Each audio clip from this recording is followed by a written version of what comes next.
नमस्कार मित्रों, मैं शालिनी आपका स्वागत करती हूँ अपने YouTube चैनल पर। मित्रों, आज हम पढ़ेंगे व्यंजन में संयुक्त व्यंजन। हमने स्वर और व्यंजन पढ़ा है। स्वर 11 होते हैं और व्यंजन 33 होते हैं, जिसका डिटेल मैंने पढ़ा हुआ। इन व्यंजन के अलावा भी हिंदी में कुछ और भी व्यंजन होते हैं, वो कह सकते हैं कि 4 होते हैं, जो कि संयुक्त व्यंजन की श्रेणी में आते हैं। तो आइए आज हम एक एक करके देखते हैं कि संयुक्त व्यंजन क्या होते हैं। संयुक्त का मतलब होता है एक से अधिक चीजें। जब एक से अधिक चीजों को एक साथ रख दिया जाता है तो उसे हम संयुक्त कहते हैं। रही बात व्यंजन की, जब 2 वर्डों को या 2 व्यंजनों को एक साथ जोड़कर लिख दिया जाता है तो उसे हम संयुक्त व्यंजन कहते हैं।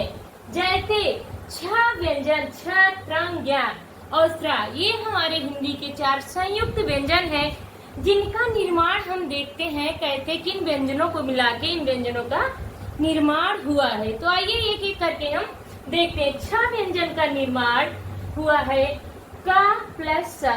का के नीचे जो हलंत लगा हुआ है, इस हलंत का मतलब होता है कि का आधा है, अर्थात यह स्वर रहित है। इस छ का निर्माण का और सा व्यंजन से मिलकर हुआ है। देन हम देखते हैं त्रा व्यंजन का निर्माण। तो त्रा व्यंजन का निर्माण हिंदी के ता वर्ण प्लस रा वर्ण से हुआ है।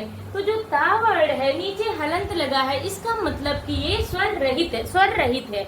इसमें स्वर समाहित नहीं है, अर्थात ये आधा है।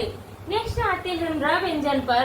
तो रा व्यंजन हमारा पूर्ण है, इसमें कोई भी हलंत नहीं लगा हुआ, यह स्वर सहित है। तो त्रा का निर्माण कैसे हुआ? ता और रा मिलके त्रा का निर्माण करते हैं। फिर बात आती है ज्ञ व्यंजन की। ज्ञ व्यंजन का निर्माण होता है हिंदी के ज प्लस इया वर्ण से। तो ज आपका यहाँ स्वर रहित है और इया आपका स्वर रहित है। तो ज और इया मिलके ज्ञ व्यंजन का निर्माण होता है। दिन आता है त्रा। स और रा मिलके स्रा व्यंजन का निर्माण होता है। यहाँ पे भी स्रा आधा है और रा पूरा है, अर्थात यह स्वर रहित है और ये स्वर सहित है। जहाँ पे भी हलंत शब्द लगा हुआ हो, ये वर्ड होता है हलंत।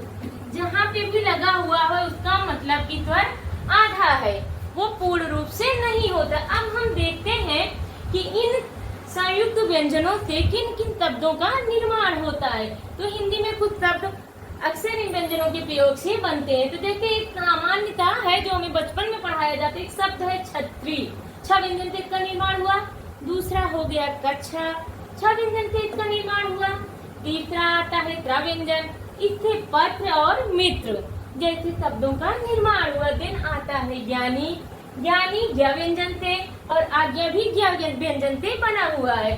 दिन स्रा व्यंजन की बात करते हैं। इस व्यंजन का प्रयोग ज्यादातर श्रीमान, श्रीमती, किसी के नाम संबोधन या वैसे भी वाक्यों में इसका प्रयोग होता है, जैसे श्रीमान, श्री कृष्ण, श्रीमती, आश्रम इत्यादि व्यंजन में इनका प्रयोग होता है। उम्मीद है कि संयुक्त व्यंजन आपको समझ में आया होगा। धन्यवाद।